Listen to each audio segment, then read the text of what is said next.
जय श्री राम।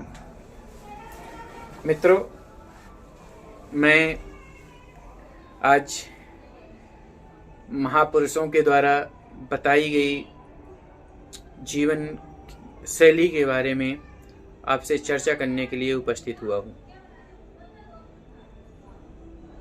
मनुष्य को अपने समय को 3 भागों में विभाजित करना चाहिए। हाँ, 3 भाग होते हैं ना, जैसे दिन के सुबह, दोपहर और शाम। तीनों भागों में अलग अलग कार्य करना चाहिए। सुबह जुआ प्रसंग, सुबह का समय जो है वो जुआ प्रसंग। दोपहर स्त्री प्रसंग। तीसरा है रात्रि, रात्रि में चोर का प्रसंग। ये 3 प्रसंग आपको पूरे दिन में रोज करने चाहिए। आपका जीवन सफल हो जाएगा। आपका धरती में आना सार्थक हो जाएगा। पहला जुए का प्रसंग, दूत्य प्रसंग।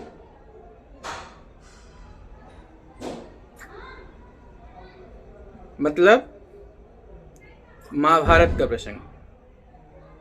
महाभारत जुए के कारण हुई थी ना, द्वैत के कारण ही तो महाभारत हुई थी। इसलिए महाभारत सुबह के समय में, सुबह के काल पर महाभारत का अध्ययन करना चाहिए। और उसमें क्या गलती हुई, क्या गलतियां नहीं करनी चाहिए जीवन में, ये सीखना चाहिए। और कुछ महामूर्ख कहते हैं घर में महाभारत रखने से घर में महाभारत होती है, मतलब लड़ाइयाँ होती हैं। नहीं, जिसके घर में महाभारत नहीं होगी उसके यहाँ महाभारत होगी। बाकी महाभारत में सब कुछ है। राजनीति, कूटनीति, सारी नीतियां हैं। Science, technology.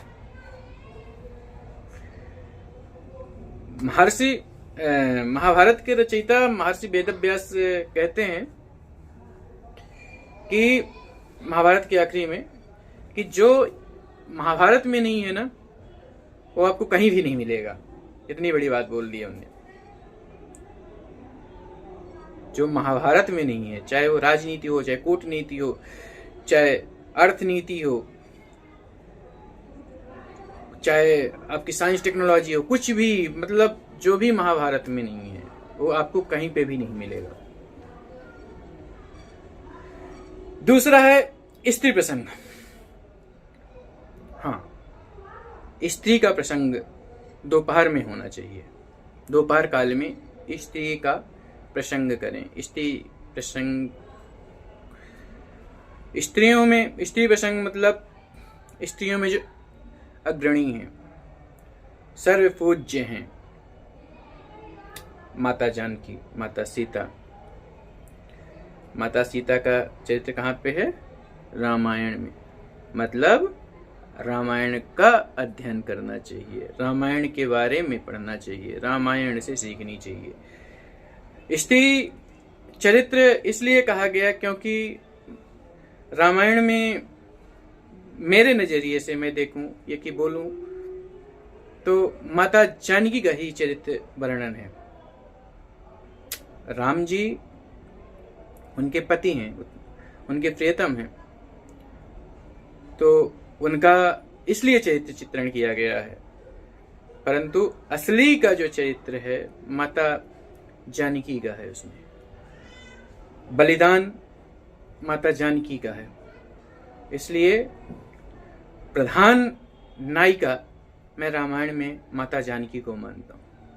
इसलिए रामायण से सीखनी चाहिए, दोपहर में रामायण पढ़नी चाहिए, रामायण की से चीज़ें को सीखना चाहिए, देखना चाहिए कहाँ से कैसे जीवन को सफल बनाया जा सकता है। क्योंकि यदि आपको चरित्र का निर्माण करना है, आपके बच्चों में चरित्र का निर्माण करना है, तो आपको रामायण पढ़नी पड़ेगी।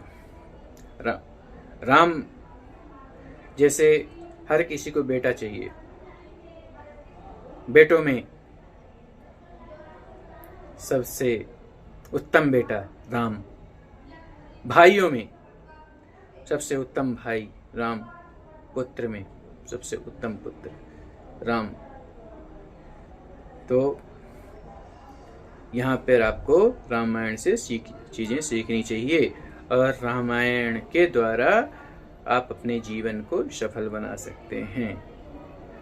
तीसरा है चोरस प्रसंगम, चोर का प्रसंग। हाँ, रात्रि काल में हमको चोरों की चर्चाएं करनी चाहिए, चोर की चर्चा करनी चाहिए। कौन चोर?